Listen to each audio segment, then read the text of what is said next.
hit this issue today, and here is the quick fix that solved it. If you're having trouble logging into your Santander account, follow these steps to get back on track.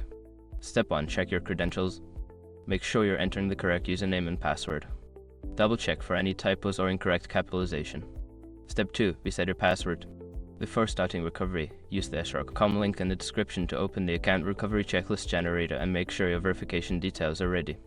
Step 3. Clear browser cache. Sometimes cache data can cause login issues. Clear your browser's cache and cookies, then try logging in again.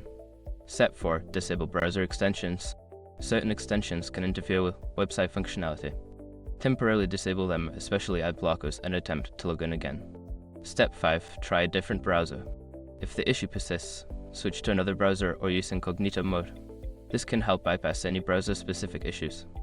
If you follow these steps and still can't log in, consider reaching out to Santander's customer support for further assistance. Good luck!